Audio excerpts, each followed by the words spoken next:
We're excited to announce that our very own podcasting platform, Zencastr, has become a new sponsor to the show. Check out the podcast's discount link in our show notes and stay tuned for why we love using Zen for the podcast. You're listening to the Archaeology Podcast Network. This is the CRM Archaeology Podcast. It's the show where we pull back the veil of cultural resources management, archaeology, and discuss the issues that everyone is concerned about. Welcome to the podcast.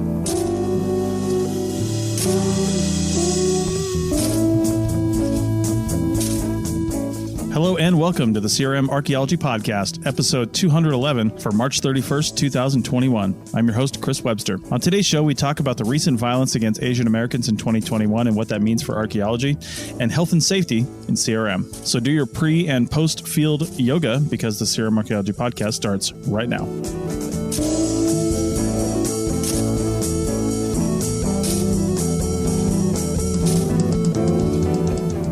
Hello and welcome to the CRM Archaeology Podcast. Joining me today is Bill in California. Hello, good afternoon. So we're recording at a different time because of some scheduling conflicts, but that's okay. That's why it's just Bill and I.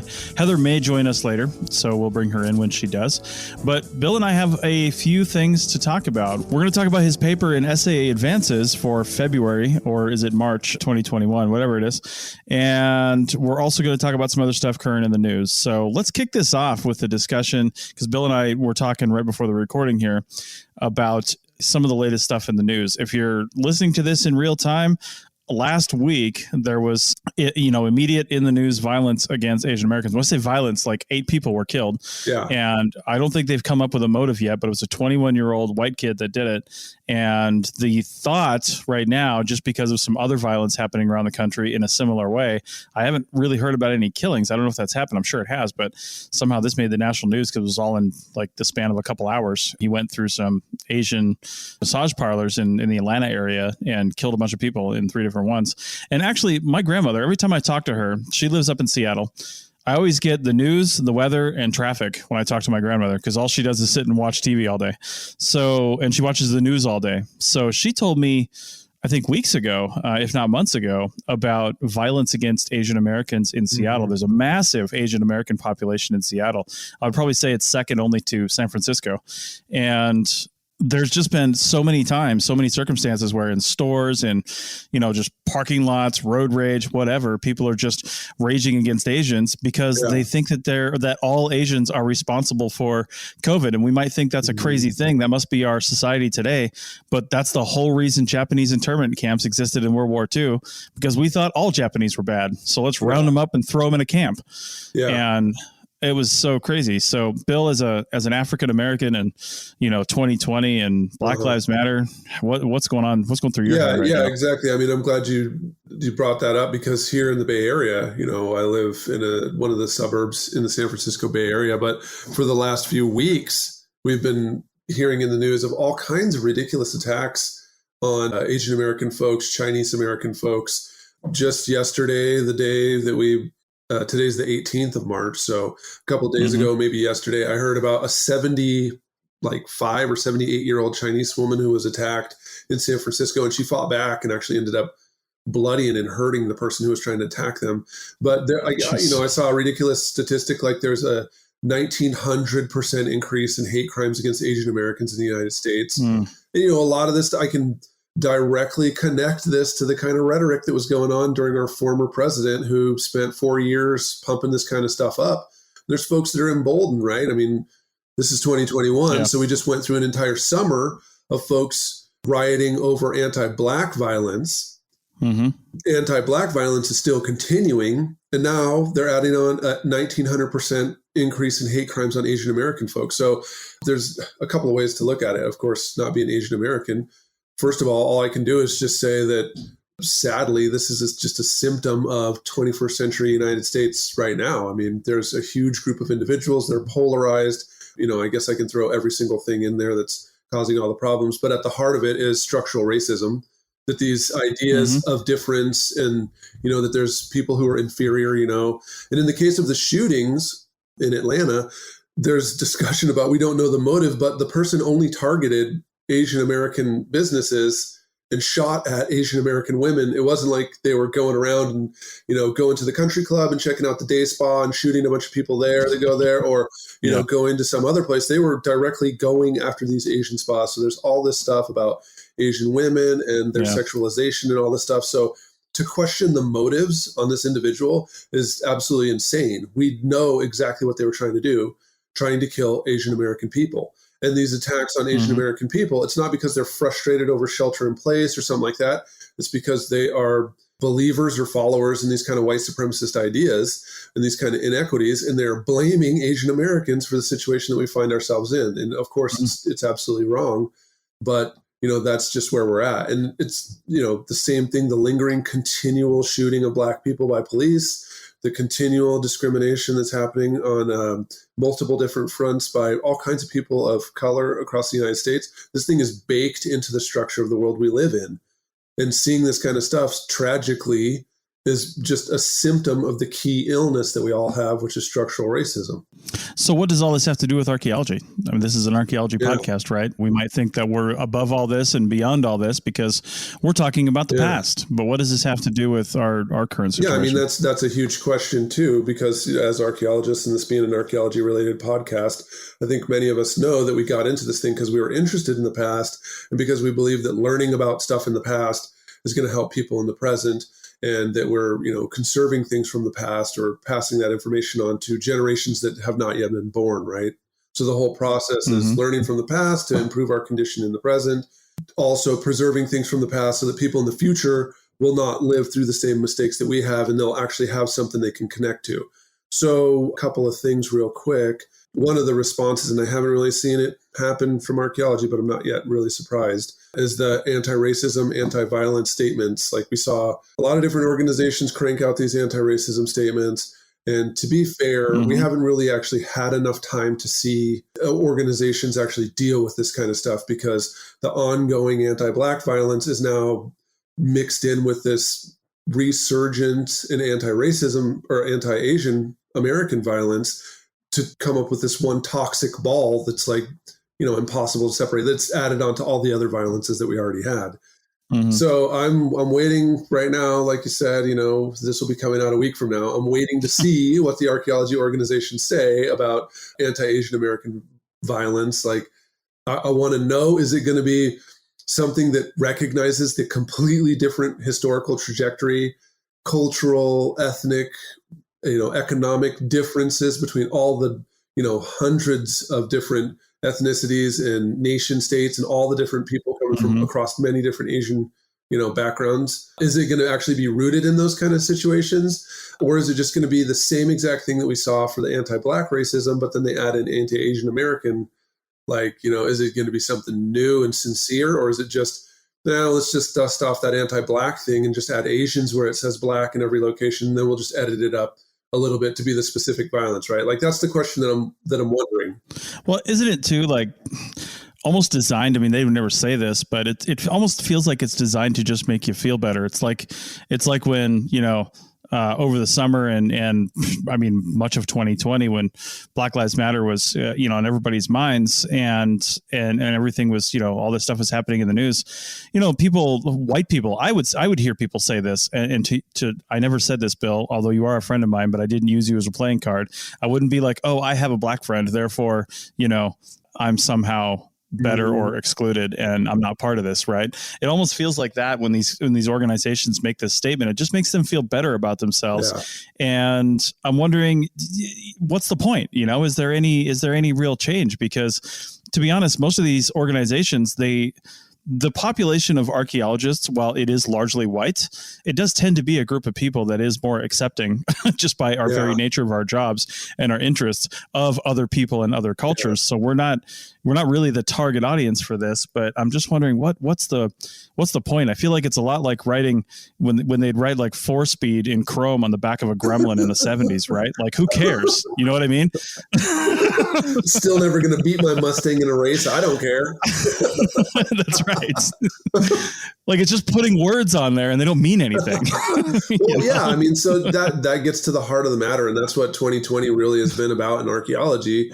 20 plus years of talking about diversity, but I'm working on something right now that's a survey of the Society of Black Archaeologists about racial climate in archaeology.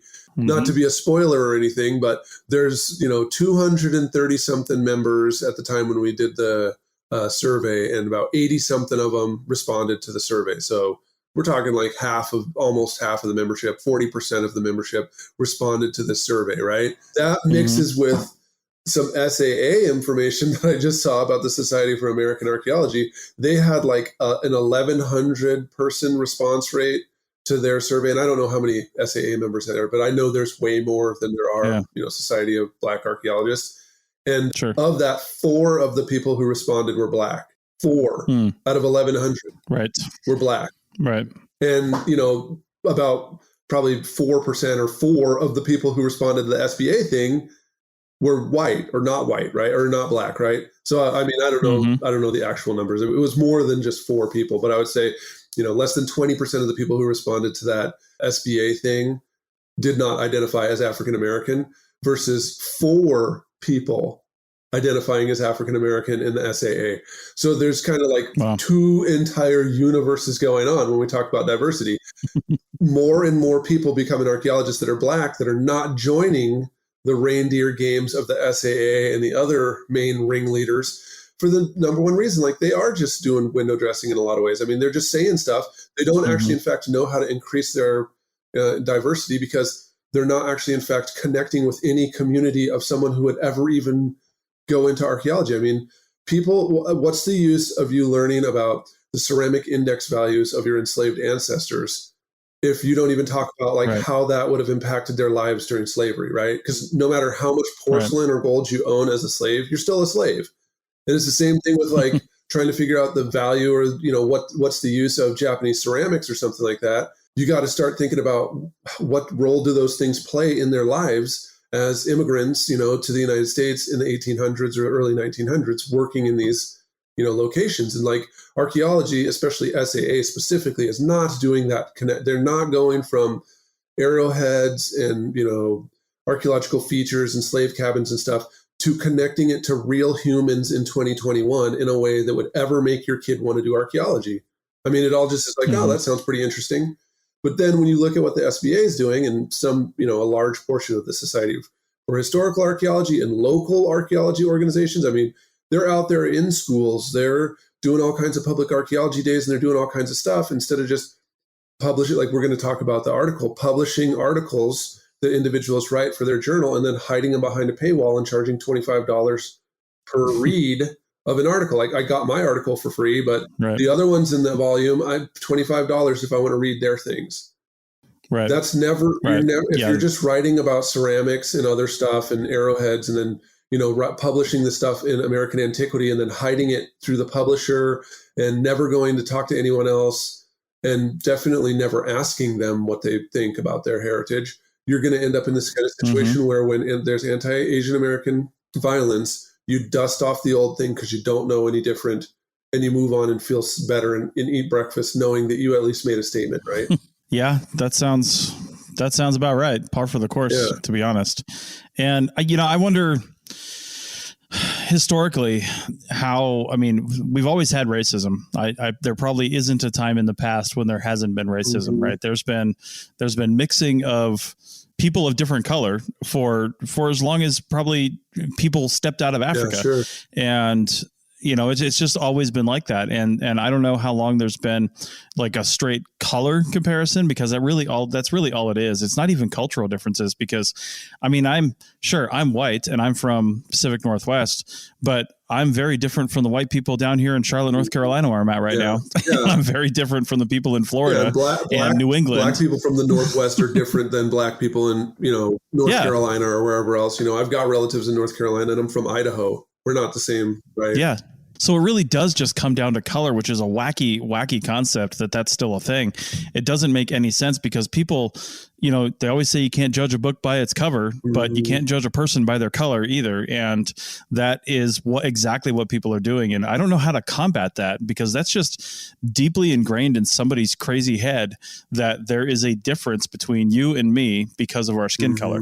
And it just makes no sense. And I don't know how to fix it. Well, Historically, I don't think we have a guide. No, there's not. Well, definitely not our ancestors. I would not look at American history and be like, there's the example of what you do. Like, I think before 1969 was pretty much steady examples of what not to do. And we only started after the Civil Rights Act, even getting close to like what to do. So no, we don't have an example. I don't really know where we could look in history to figure out an example for American folks. But, it all follows down on, all the myriad ways they figured out how to create differences between us, right? Because at the end of the day, folks all need to eat, they all need shelter, they all need a family, they all need friends, and they all need to know that they have some kind of purpose or something to live for in life, right? And these kind of racial things were set up so that some people didn't have those same opportunities, right? And that's the only reason that they're still being perpetuated today, right? Because people have been forced into this identity and stuff, and to survive, you find people who are of your same experience so that you can have the same kind of, like I said, you need to have friends, you need to have people who you can relate to and stuff like that. Like you said before, there's differences in class, there's differences in gender and all kinds of other stuff. And that's what we're all using to divide ourselves up. And so the key is to remind yourself that, every day this person has to eat just like me. Every day this person is trying the best they can just like me. This person also loves their family and loves other people and loves their community and loves other stuff just like I do. And that's like internalizing that is the first step, because then when those thoughts come into your mind about anti-Asian violence, like, yeah, this person targeted Asian individuals because of racism, but those people were Americans and they were in our country, and some asshole killed people that are Americans. That's what it boils down to, because they believe there was differences. And like, I'm not okay with that kind of stuff. I don't care who it is. I'm not okay with people going into businesses and shooting people to death. And I don't care what race or whatever you are. It's just not okay. Yeah. I can't even see some far out, wacky hypothetical theory on how he thinks he was justified. You know what I mean? Like, it makes literally no sense. Just because they were Asian American, they're still American, had really nothing to do, more than likely, with China. And that's even to say that just because you're Chinese, you had something to do with this. I mean, that concept right there is wacky. Yeah. So, and, the people who are striking out against Asian Americans over COVID are idiots, to say that's the best thing that I can call them, because that virus does not care what race you are, right? I mean, of course, based on our genetics, what we're learning is that some people don't suffer as greatly as others, but you can't pick and choose what part of the world you're going to be in, that COVID's not going to hurt you bad, right? Because it's a new virus. We don't really know what's going on with it yet. And so there is no way you can sit there and blame people from China for something that a virus is doing. Viruses don't care. Right. So, that's just absolutely ridiculous. But in the long run, I hope that folks that are listening to this do find those anti-Asian American violence places. I mean, the sad thing about what happened with Black Lives Matter and, the whole uprisings and everything, there's structures and resources that were created through that online for all of us to learn more about what we can do and how we can become better allies and better accomplices to Asian American folks that are our neighbors and their friends. They're in our families and stuff. These are other people in our community, right? So find those things. It's sad that, what happened to George Floyd and Ahmaud Arbery and all the folks in this last 2021, all the stuff that happened. Now there are resources out there. So go ahead and just check that stuff out. There's many different ways that you can help, but probably the number one thing that I always encourage everyone to do is just think about yourself. Like, the next time you hear some kind of shit about Asian American folks that's racist, take action then, like cut it in the bud right then, right? The next time you think something stereotypical, in some neighborhood or some other place, check that in your own mind. Like, where does that come from? Right. How come you're doing that? Like, always be checking your own self, right? Because with us checking ourselves and checking the people that are right next to us, that's how we, make it less comfortable to be racist or sexist or to advocate violence. That's how we cut it down. That's right. Well said. All right, let's take a break, and we're going to come back and talk about, yours and other papers from the Advances volume that I mentioned earlier. Back in a second. Chris Webster here for the Archaeology Podcast Network. We strive for high-quality interviews and content so you can find information on any topic in archaeology from around the world. One way we do that is by recording interviews with our hosts and guests located in many parts of the world all at once. We do that through the use of Zencastr. That's Zencastr. Zencastr allows us to record high-quality audio with no stress on the guest. Just send them a link to click on, and that's it. Zencastr does the rest. They even do automatic transcriptions. Check out the link in the show notes for 30% off your first 3 months, or go to zencastr.com and use the code CRMARC.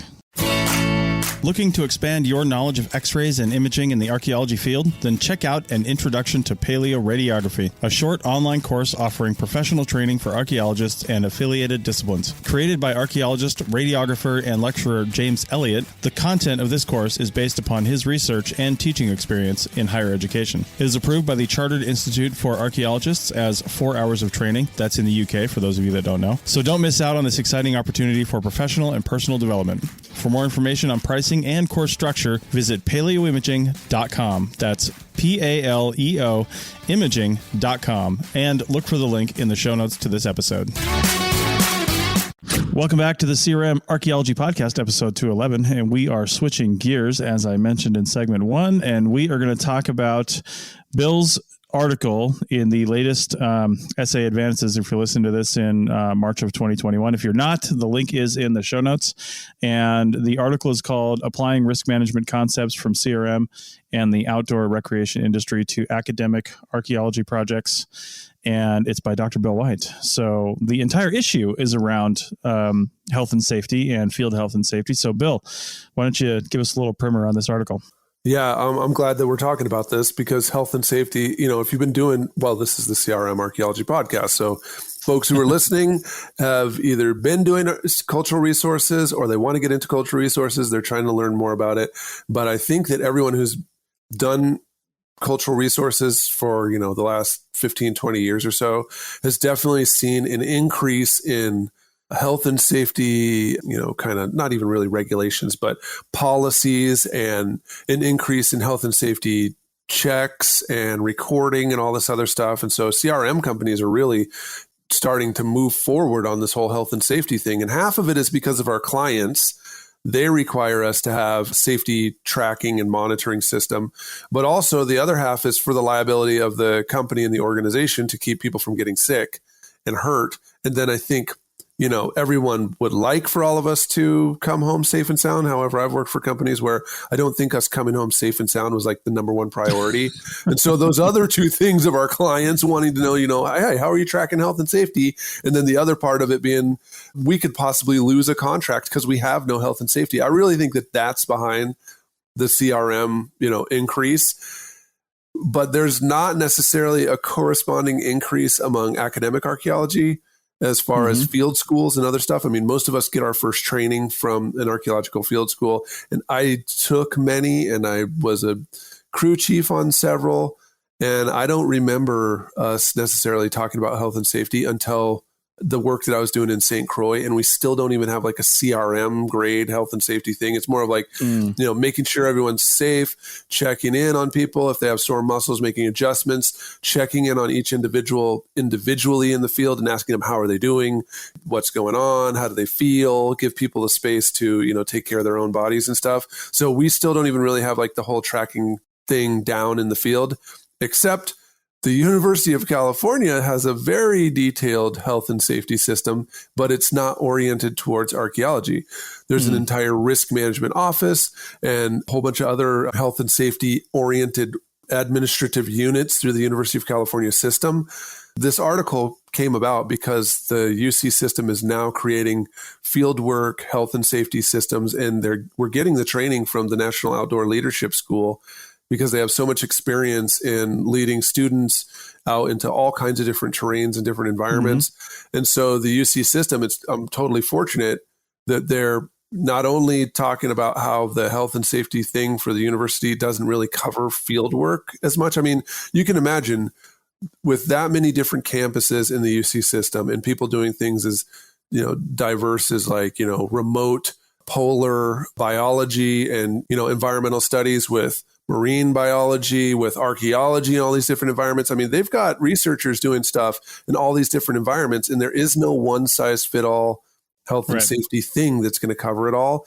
And so we're getting the training through the NOLS because they actually do have that experience, and trying to make sure that it coincides with what our health and safety and risk management systems already cover at the university level. So is the university's current risk management plan, is that more, sounds like it's a little bit more generic and it's designed basically for the entire university, but do you know if other departments, because it doesn't sound like the anthropology or archaeology department really has anything specific, but do you know if any other departments do? And are you guys developing one that's a little more like a sub-paragraph to the overall university one to more tailor it towards your guys' experience? Is that what the result of all this is going to be? Well, I mean, it's more along the lines of a site-specific, project-specific health and safety plan. So like when you're doing CRM, you wouldn't make a health and safety plan for you to, do monitoring on, a seashore next to a metal refinery versus going out in the desert. Like the hazards that you would face in the middle of the Mojave Desert or the Sonoran Desert are different than at the Port of Long Beach. So like your health and safety management plan probably doesn't need to really worry about rattlesnakes in Long Beach on the port, but heavy machinery and stuff like that is absolute concern. And so I think that, I don't know if it happened. It had to have happened before I got hired at Cal, but, there was a lot of folks who were realizing that the health and safety plans didn't really fit for marine biology and scuba diving. And so they have plenty of, standard plans on health and safety and risk management for underwater research and all kinds of stuff that had already long since been established. And then, things like archaeology, we have our own health and safety type of stuff for us to be out in the field and take students in the field. And then, wildlife biology at these remote recording locations and stuff, they have their own policies. And so it wasn't like people were just flying blind and just, dropping students out there like it's, I don't know, just unprepared or whatever. But those plans weren't always in concert with the university that has a very structured system for risk management. And, like it's a combination of that mixed with just, teaching postdocs and graduate students leadership skills rather than a laundry list of like, no, do not do's, never do this in the field. Always honk 3 times if you're driving forward and 1 time if you're going backwards. Just like when you've been at the mines, they have all these ridiculous rules and they all came from some near miss or some kind of accident.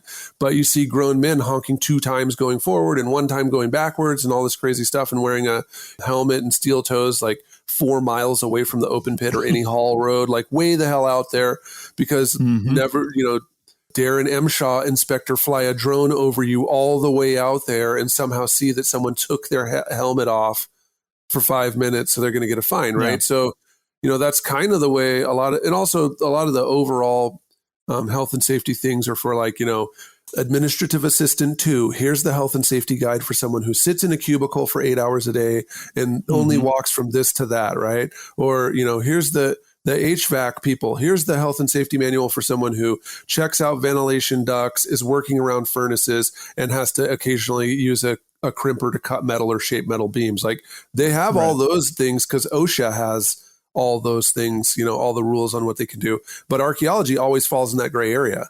Like there is no real handbook on archaeological fieldwork. OSHA doesn't even really have like clear guidance on anything. Like we're still using construction guidance for trenches and, being around machinery because archaeology just slips right through. And so I think that a lot of the researchers at Cal realize that, hey, we got to really figure this out. And it's going to be on a case by case basis, not an overall, edict from the up on high. Yeah. OSHA would have to put together a handbook for hiking out in the wilderness. And that's it's just probably not going to do that. So it's up to us. Well, it's also hiking plus you're looking down, right? So like, yeah, you're not even looking up. If you're 10 hours and you're looking down, are you supposed to every 90 minutes move your head up and then move your neck left and right? Right. Like, oh, I don't know how many times because the brim in my hat would cover it that I've just like run into a tree branch and I'll stab my eye out because I was looking down. Yeah. I mean, that happens to me normally because my head is like that tree so height. Tall. As tall as I am. I just like walls and ceilings. I've been doing that since I was like 7. Nice. The biggest thing here is recognizing exactly what you're talking about here, because you mentioned risk management a few times. And I think when people hear risk management, like I hear that in Civil Air Patrol all the time. And even hearing that, my eyes glaze over a little bit, because the risk management policy, we have to go over that. It takes like 2 hours every single year. There's one of our meetings that is like the dude that's the risk management guy going over the risk management policy. And it's like, oh my God.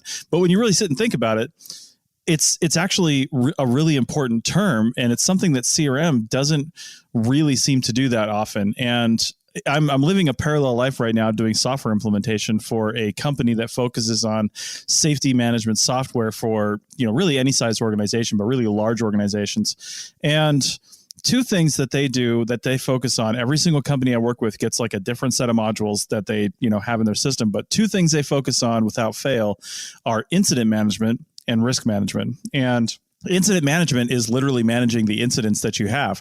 But risk management is taking that incident data and taking all the other things about the activities that your employees are doing and trying to prevent injuries, trying to prevent them from even having an incident. You take all the data and you say, okay, what were our top incidents last quarter, last month, last year? What were our top incidents at this location where maybe a special type of job was being performed? Like, if a CRM company was recording this and they were telling people to record every single thing that happens to them, whether they had lower back pain in the evening after a long day of work, or whether they cut their thumb, or they had a callus or something, blister or something from troweling all day, they would probably start to realize that, hey, when we have phase 3 excavations, these things happen. When we have pedestrian survey in the desert, these things happen. When we do shovel testing, on the coast in California, these things happen. And then once you know which incidents you have happening, you can start to mitigate those risks and put things in place to prevent that from happening to people. I mean, you're never going to bring it down to zero, but you can at least work on it. And that's something I've never seen any CRM company do. Yeah. And also you and I both know that those calluses and other things like that, there's ways you can prevent them. And then just over time, as just using proper body mechanics and stuff like that, you can keep working for a long time. You only learn those after your back is hurt. And, after your arms are tired, then you start to use your hips. So like the first thing would be, learn from the beginning, use your hips. Like, don't just use your back, pay attention to how you're troweling and how you're holding the trowel, because if you bend your wrist this way for 10 hours, it's going to almost break. Like it's going to totally hurt. Or if you dig, instead of just using brute force with your shoulders and your back and wrists and everything, use your body weight and try to leverage boulders out rather than smash them out, and like all kinds of stuff. Right. So, you'll learn those things over time, but there's like part of the whole risk management is like being a leader and, leading people to the proper way to do things rather than letting people learn the hard way, which in archaeology, I've seen that there's this crazy ethos of, work through injury, get injured. Oh, you're going to get injured. Like this kind of things happen. And you're shaking your head. Like it's not expected in construction or mining that you're going to get injured, that it's only a matter of time before you're injured. Yeah. And I'll tell you why after the break, because I've got some thoughts on that. Let's take a break and come back all right, and really tear that one apart. Back in a minute. You may have heard my pitch for membership. It's a great idea and really helps out. However, you can also support us by picking up a fun t-shirt, sticker, or something from a large selection of items from our TeePublic store. Head over to arcpodnet.com/shop for a link. That's arcpodnet.com/shop to pick up some fun swag and support the show. Welcome back to the CRM Arc Podcast, episode 211, segment 3. And we are talking about risk management. Don't turn off the podcast. It's actually interesting. This isn't like your 80-hour Haswapper. It's okay. So you were bringing up right at the end there, we have this mentality on archaeology projects to work through the pain, work through the suffering and just get it done and move to the end of the project. And you said you don't see that, out on the mine. You don't see the rest of the people having that mentality. They're trying to actually manage their risks and not have incidents and not feel like crap at the end of the day, right?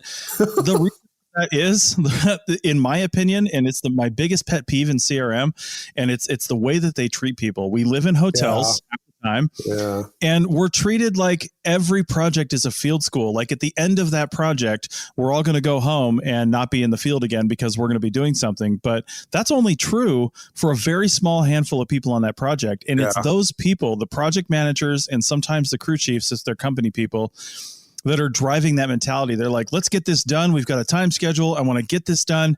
And then they're not saying this out loud, but they're going back to the office. They're going back to their families. But all the field techs are moving on to the next grueling exercise where they're going to get the same type of person saying, let's get this done. Let's get this done. Let's get this done. And it's an endless cycle of pain. And nobody thinks about the long-term effects. The other thing I think too, that's happening a lot of times because we don't, so like, I said that stuff about construction, but everybody out there knows that there's a range of construction companies and there's probably these outfits out there that don't care and people get hurt and they probably use like their own blood to sign the no non-disclosure thing to get health benefits or whatever the hell like they do in the meatpacking industry, right? So there's probably these cruel companies that don't care and break people on purpose. But I've been on a lot of projects where the construction guys are out there doing like almost yoga and stuff and like stretching and, they're adamant about health and safety. They're out there, trying to take care of themselves and, asking each other if they've had enough water and all this different stuff. Right. And it's these folks that, are definitely the epitome of like the American tough mystique and stuff, men and women out there doing construction and they're taking care of their bodies. Right. So something happened in the time from, I guess, like 1970s to 2021, where companies realize like, we can't just have a bunch of broken folks out here. We're not going to get the project done. However, in a lot of ways, I think that archaeology, there's this kind of like, things were horrible for me and I can barely even use my right arm anymore now. So, anyone who can still use their right arm, they're still good to go. They're still good to go, right? Like, I've got cracked vertebrae and herniated discs and stuff like that from digging shovel probes. So like, if you don't have a back hernia by the time you're 40, then nothing's wrong with you. Like you're totally good to go. Right.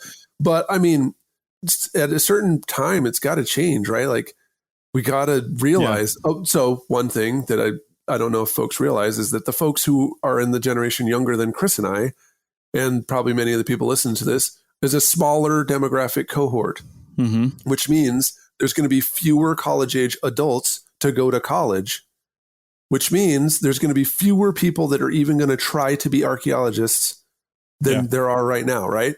So you can imagine all of the people getting older, all of the people talking about herniated discs and treating the even smaller pool of field techs like garbage, and then having them say, this was a horrible idea. I'm out of here. I'm going to go work for Google, where at least we stretch and we get, benefits and time off, right? So like they're all going to say that. And at the same time that there's a smaller cohort coming up, anthropology departments in the United States, their enrollments are lower. Our enrollments have been low since 2008. They're going down and down and down with fewer people coming up. And we're also facing some states are probably not going to do so hot after COVID and budget cuts and all that stuff, right? So what does this mean for archaeology? In the next 10 years, you're not going to be able to just grind a 23-year-old kid up anymore and throw her out in the garbage like they've been doing, like they tried to do to you and I, like people in the 80s did to them, like the people in the 70s did to their original bosses. Like we're just kind of running out of, that's not even really a standpoint anymore. It just isn't. One thing that I think is an answer to your question on why these big construction firms are doing yoga and taking care of themselves out in the field. And again, everything is always motivated by money, right? Everything's always motivated by money. And one of the things I've learned working for this health and safety company is after they get their incident forms figured out, they get the risk management, their root cause analysis, they figure all this out and they record all these data, right? They're using that to produce what's called a TRIR, or incident rates. It used to be called DART, which I can't remember what that stands for, but now it's called a TRIR, and it's the thing that OSHA looks at, and more importantly, it's the thing that insurance companies look at, and also prime contractors look at. So when you're trying to get a contract as one of these big firms, you're competing against other people. And one of the metrics you're competing with is what is your incident rates, because your incident rate determines the amount of insurance that you're going to have.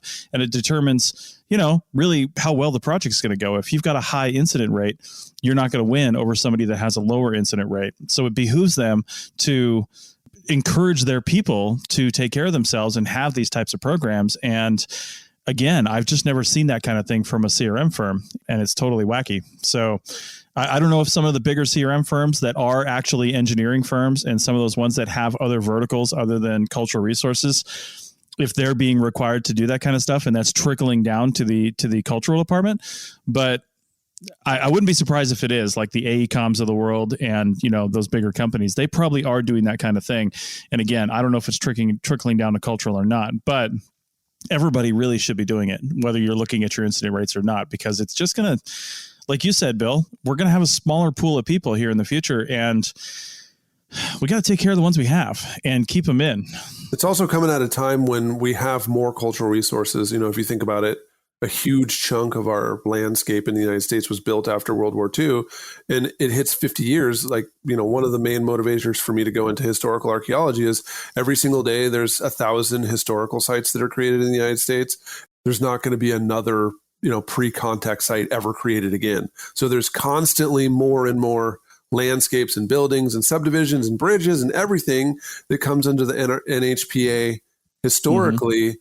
But there's not going to be any more of those other ones, right? So, that was one of the reasons to focus on buildings and historic artifacts. The other thing is that we're kind of running low on, archaeology is not necessarily getting that great of a name out there in the world, because students, the Gen Z folks that I teach here at Cal, they want to know, how exactly is this going to help me, and how exactly many seconds do I have to do it, right? Because these are folks that all, like from the time they were 7 or 8, have had constant connection to online stuff, and they're not used to waiting even like 10 seconds for a single thing to happen. Now, I'm not saying they're lazy or anything. They will bend their backwards. They are like totally gifted and will, bust their asses for causes that they think, and work under conditions that you and I would have quit in a heartbeat, but they want to know, is this going to benefit them? And if you can't demonstrate clearly that it's going to benefit them, like, you're lost. So all of these things are working against CRM if things don't change. Yeah, indeed. Well, as I mentioned in the first segment, we may be joined by Heather, and Heather is finally off of her meeting. She's a very busy woman. She works for no worries. She works for a large firm, and Heather, you're coming in right at a good point here, because you work for one of the larger firms that I was talking about. And what kind of wellness program do you have for your people, aside from just tracking incidents, which I'm sure you guys do, risk management, stuff like that? Part of what comes out of a risk management program and proper incident tracking is heading that stuff off at the pass. So what kind of strategies do you guys have to do that? We've talked about your COVID mitigation procedures, but outside of a pandemic, what do you do normally? Well, we actually have an excellent wellness program where we have a separate channel, we have webinars, there's something, if you want to do something good for your body in my company, there's something for you to do at least every day, if not multiple times a day.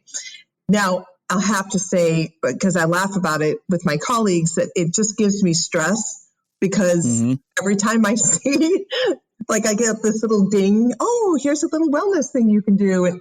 And it stresses me out because I don't have time to do it.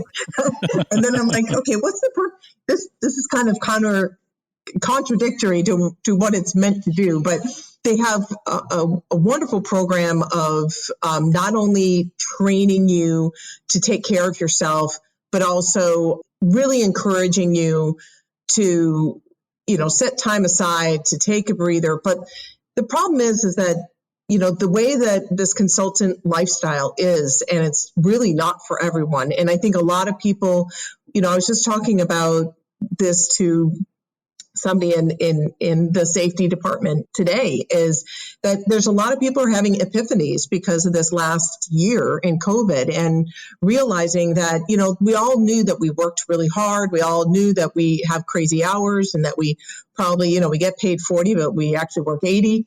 Those are for those of us that are salaried. We knew that reality, but we were able to leave. We leave the house, we go, or we're out in the field, or there's so many other ways of convincing ourselves that it's not as bad as it is, until we spent the last year where a lot of us had to be at home, and our families are sitting there going, this is crazy. Like, this is unhealthy. And it's like, you get outside of that bubble and you realize it really isn't that healthy of a lifestyle. And so there's a lot of people that are reassessing this job of CRM and realizing that either they really have to draw parameters and really stick to those parameters and have some limits, or they're completely getting out of the work altogether. And it's just, and I know that we've talked about this just in the last several months, that, it's gone like gangbusters. It's crazy busy right now.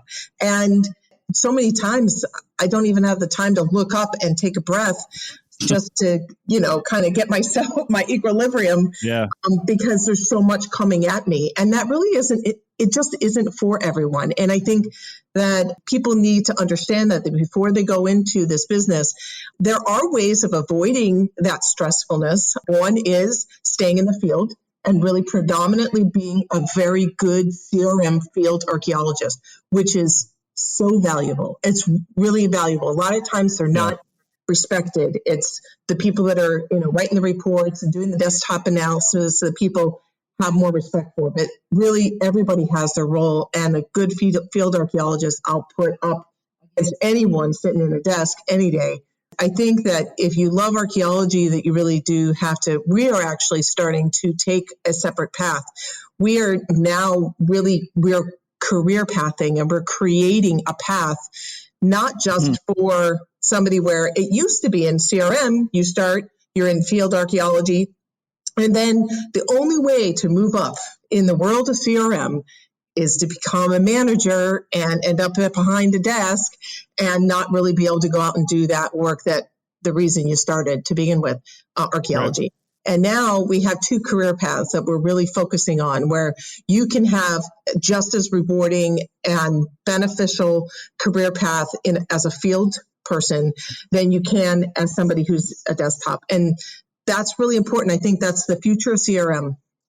Because if we don't start doing that, we're going to scare a huge segment of people away. As CRM professionals, we have to focus on those two different aspects and allow people to grow just as significantly in whether it be field or desktop or lab or a combination. Some people can do it all, Yeah. And that's so great to hear you say that, because it's always kind of been a challenge, because a lot of, and this is changing, I think, in really the last 5 years, to be honest, but it's always been a lot of like smaller companies that were getting the projects until they started getting gobbled up by some of the bigger companies, which people saw as kind of a bad thing, but I see it as a very good thing, because that volume of work that you guys have versus 15 local companies run by, individual people, where they have 2 people on staff, and then they get this huge survey and they need to hire 30 temporary people for 2 months. There's no stability there, right? And that's the way it's been for years and years and years. And that's the way it still is in some areas. Small companies getting bigger projects where they need to hire people for a shorter period of time. Whereas if you have a larger company that is consistently getting projects because of just who you guys are and your ability to do all those projects, you can keep those people employed year round, especially down in Southern California where you're at, where you don't have any concerns with weather and stuff like that. We're able to start thinking of CRM as a career for an undergrad, right? For somebody with a bachelor's degree. You don't necessarily, if you want to work in the field and maybe the lab, back and forth a little bit, and you've got a good program to keep you doing that. There's people that are construction workers, as Bill mentioned, that are out there running heavy machinery. My dad ran a loader and drove a dump truck and cement truck his whole life. Sure, you're sitting in a vehicle, but that's a rough work. You know what I mean? But they're doing that for their entire career, whereas most people are not holding a shovel for their whole career. They're getting out of it because they're frustrated, or getting out of it because they're hurt. And it's great to hear you guys have a program that are focused on keeping people in and career focused. That's awesome. Yeah, I've never actually heard of that before. That's so commendable. And I'm getting on 20 years of archaeology. I've never heard a CRM company say that they seriously want their people to stay in for the long term and plan for them to transition to the office or to, fulfill other things. I've never, ever heard of that before. Mm-hmm. It happens. It exists. The unicorn exists. Nice. Well, Heather, I'm glad you could come in at the last minute here because that was incredibly valuable for people to hear. And I hope other CRM company owners and project managers and even just employees at the company, because everyone has a voice. If you use it, if you band together and you use that voice, if you're a bunch of people working for a company, maybe you can talk to them and say, hey, you guys are big enough. Let's get something going along these lines here. Because I know companies that will hire seasonal employees all year long and use them for projects. And yet every single project is seen as kind of a one-off, even though they're doing back-to-back projects for the entire 6 to 9 month field season.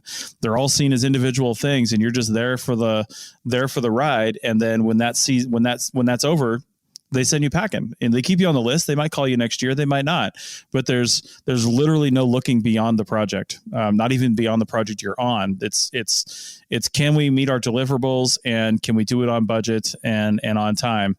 And there's no thought towards the people involved. And aside from just, we need warm bodies on this project to get it finished. So it's great. So I think with that, we're going to leave this. I would say check out Bill's article, but as with some other discussions we've had, that's a problem too, because you can only do it if you're a member of the SAA and you have access to SAA Advances. I can't link to this article, but so hopefully you can get it from a friend. Use your workarounds. I mean, I guess we can put the citation, use your workarounds to get it. However whatever you go to get your stuff, get your workarounds, because that's the world I live in. That's right. I mean, I'll put the link up so you can see where it's at, and if you can, that way you'll get the name and the article and the source and all that stuff. And you probably know somebody who's in the SAA, so get it from them. Yeah, that's a whole nother conversation that we should talk about sometime. Get some other assistant professors on here and talk about the, publish. I mean, it's not even publish or perish. It's just publish to publish to publish, and then hide it. And then we wonder why people don't know about science. All of our finest discoveries are hidden behind some paywall that Cambridge or Springer Media or whatever. And the only thing I'm really getting out of it is someone to pat me on my back and be like, so Bill, you've been here for, 6 years. Oh, you have been here for 6 years. You wrote stuff. Yeah. As if they couldn't have known that I was actually already there. All right. Well, we were ending on an upbeat, Bill, with her company. With Heather's company. No, we are upbeat. Just edit that part out. Stick with what. Don't listen to me. Listen to Heather. She's the future. I think what I'm going to do is I'm going to edit the last 30 years of CRM out, and we're going to start fresh right now. So it'll be like Wakanda. It's going to be awesome. I like it. We'll have vibranium trowels.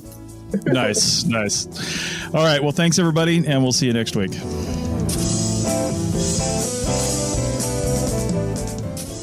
That's it for another episode of the CRM Archaeology Podcast. Links to some of the items mentioned on the show are in the show notes for this podcast, which can be found at www.arcpodnet.com/CRMArcPodcast. Please comment and share anywhere you see the show. If you'd like us to answer a question on a future episode, email us. Use the contact form on the website, or just email chris@archaeologypodcastnetwork.com. Support the show and the network at arcpodnet.com/members. Get some swag and extra content while you're there. Send us show suggestions and interview suggestions.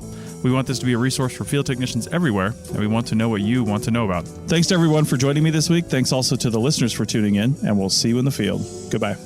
Bye. Bye, everyone.